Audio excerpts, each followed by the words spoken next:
Welcome back to the Road Show this morning. The Buzz. Last Friday, University of Washington student Amanda Knox was found guilty of murder in Italy. It's a story that has been followed closely by the media for years. And now, a week later, her father has returned home to Seattle and is speaking out about the verdict. Let's take a listen to some of what he told reporters.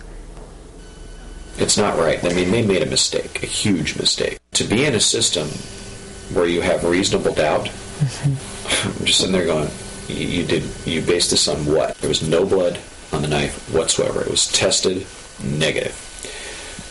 What was found was one human cell. Don't have that videotape.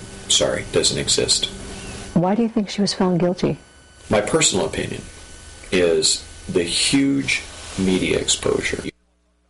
Now, just to reorient people to what happened, Knox was sentenced to 26 years in jail in the death of her roommate in 2007 when they were exchange students in Italy. Knox's boyfriend at the time was sentenced to 25 years, and a third suspect has also been sentenced to heavy time. Basically, what happened here was, she was alleged to have participated in some sort of wild sex orgy involving 4 people, in which her roommate, Meredith Curt, did not want to participate. And as a result of that, they claim 2 men held her down and Amanda Knox cut this young woman's throat. Yeah. Do you guys think that she had a fair trial? Here's what surprises me. It has not been covered. You know, the father just talked about the fact that the media coverage, the wild media coverage. In Italy, sure. In Britain, yes. And yes, we've heard about it here, but it has not been like the O.J. Simpson trial, which it is playing like over there. Or even Lisa Ling's sister, who was caught up in North Korea. Exactly, exactly. So do you think that she got a fair trial? What do you guys... I don't know. From what I've read on this, it seems like it was all based on circumstantial evidence, and it doesn't seem...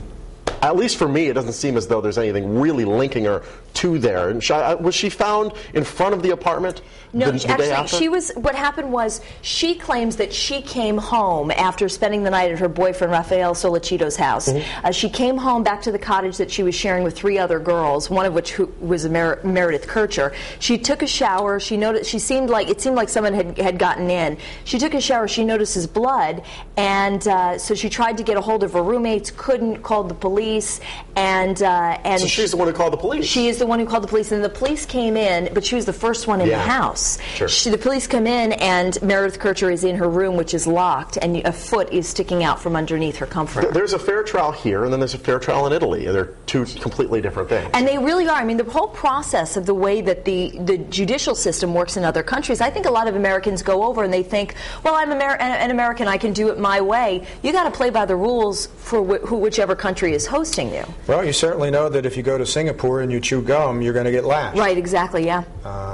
So I think part of the problem, what happened with them is that her and her boyfriend, shortly after the murders, were out doing stupid things. Yeah, she was doing cartwheels in the police station when they were going, and splits when she was about to be interviewed.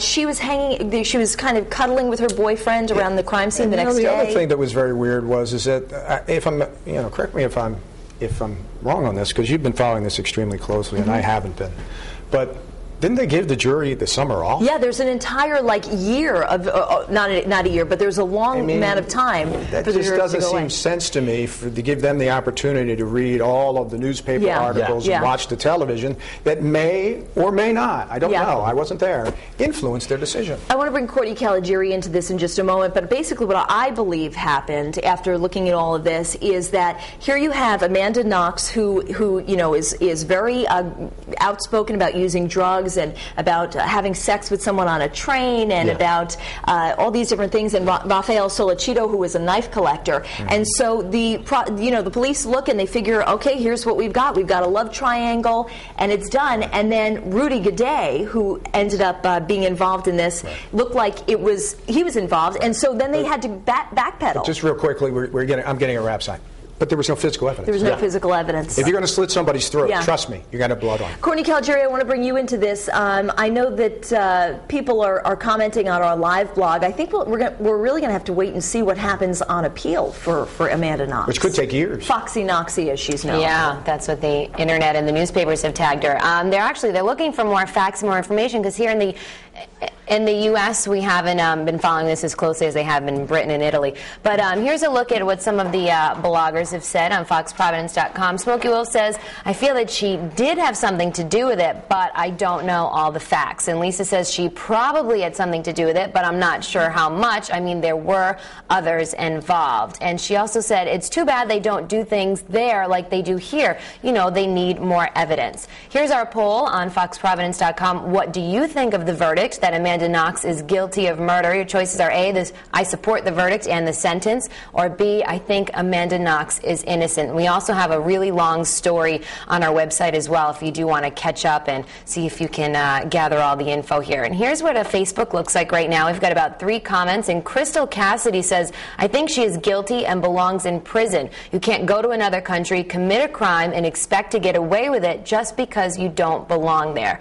And Patricia Joyce Fargley says, I think she just may be there for a long time. So you can weigh in a bunch of different ways, and I'll be back with your poll results and see what you all said in about 30 minutes. For now, into the kitchen, Lily. You didn't break the torch out yet, did you?